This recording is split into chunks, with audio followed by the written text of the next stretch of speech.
মহাদেশের উৎপত্তি ১৬শ শতাব্দী থেকে ইংরেজি বিশেষ্য মহাদেশটি কন্টিনেন্ট ল্যান্ড শব্দটি থেকে উদ্ভূত হয়েছে, যার অর্থ অবিচ্ছিন্ন বা সংযুক্ত ভূমি এবং ল্যাটিন টেরা কন্টিনেন্টস থেকে অনুবাদ করা হয়েছে।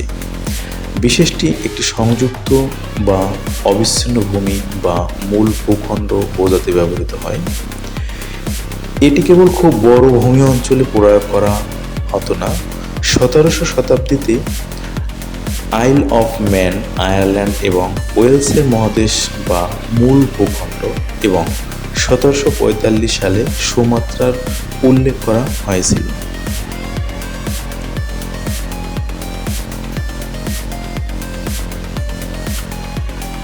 বিশ্বের ৩টি অংশ সম্পর্কে গ্রিক এবং ল্যাটিন লেখা অনুবাদ করার সময় মহাদেশ শব্দটি ব্যবহার করা হয়েছে, যদিও মূল ভাষার মহাদেশের মতো একই অর্থে কোনো শব্দ ব্যবহার করা হয়নি। একদিকে মহাদেশ বলতে তুলনামূলকভাবে ছোট অবিচ্ছিন্ন ভূমির জন্য ব্যবহৃত হয়, অন্যদিকে ভূগোলবিদরা আবার হেরোডোটাসের প্রশ্ন উত্থাপন করেছিলেন যে কোনো একটি বিশাল ভূমিকে পৃথক মহাদেশে বিভক্ত করা উচিত।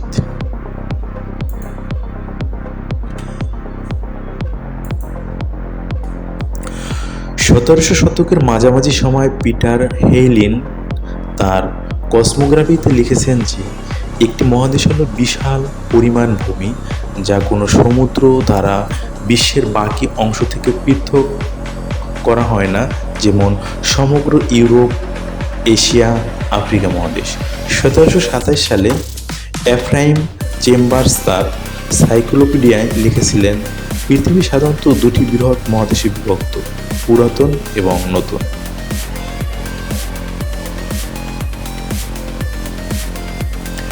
সতেরোশো ৫২ সালে অ্যাটলাসে ইমানুয়েল বোয়েন একটি মহাদেশকে শুষ্ক ভূমির একটি বৃহৎ স্থান হিসেবে সংজ্ঞায়িত করেছিলেন, যেখানে অনেক দেশ একসাথে যুক্ত ছিল, জল ধারা কোনো বিচ্ছিন্নতা ছাড়াই। সুতরাং ইউরোপ, এশিয়া এবং আফ্রিকা একটি মহান মহাদেশ, যেমন আমেরিকা আরেকটি। যাই হোক, ইউরোপ, এশিয়া এবং আফ্রিকাকে বিশ্বের অংশ হিসেবে বিবেচনা করার পুরনো ধারণাটি শেষ পর্যন্ত টিকেছিল এবং এগুলোকে পৃথক মহাদেশ হিসেবে বিবেচনা করা হয়েছিল।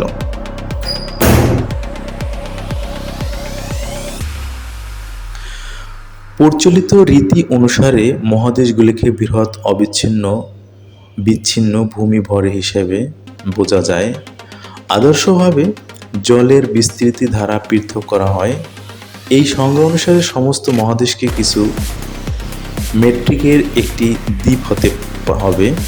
৫ বা ততোধিক স্বীকৃত মহাদেশের আধুনিক পরিকল্পনায় কমপক্ষে এক জোড়া মহাদেশ কোনো না কোনোভাবে ভূমি দ্বারা সংযুক্ত থাকে।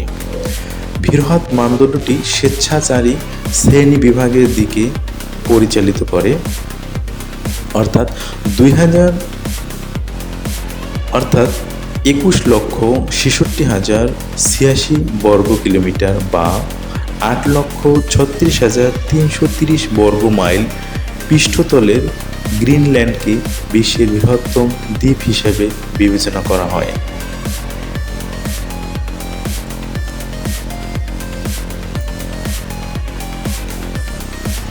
যেখানে ৭৬,১৭,৯৩০ বর্গ কিলোমিটার বা ২৯,৪১,৩০০ বর্গ মাইল অস্ট্রেলিয়াকে সবচেয়ে ছোট মহাদেশ হিসেবে বিবেচনা করা হয়। পৃথিবীর প্রধান স্থলভাগ সকলেই একটি একক অবিচ্ছিন্ন বিশ্ব মহাসাগরের উপর উপকূলে রয়েছে, যা মহাসাগর এবং বিভিন্ন ভৌগোলিক মানদণ্ড অনুসারে কয়েকটি প্রধান মহাসাগরীয় উপাদানে বিভক্ত। একটি মহাদেশের ভূতাত্ত্বিক সংজ্ঞার 4টি মানদণ্ড রয়েছে: সমুদ্রের তলদেশের তুলনায় উচ্চতা, সিলিকা সমৃদ্ধ আগ্নেয়, রূপান্তরিত এবং পাললিক শিলার বিস্তৃত পরিসর, পার্শ্ববর্তী মহাসাগরীয় ভূত্বকের চেয়ে পুরো একটি ভূত্বক এবং যথেষ্ট বৃহৎ অঞ্চলের চারপাশে সুনির্দিষ্ট সীমা।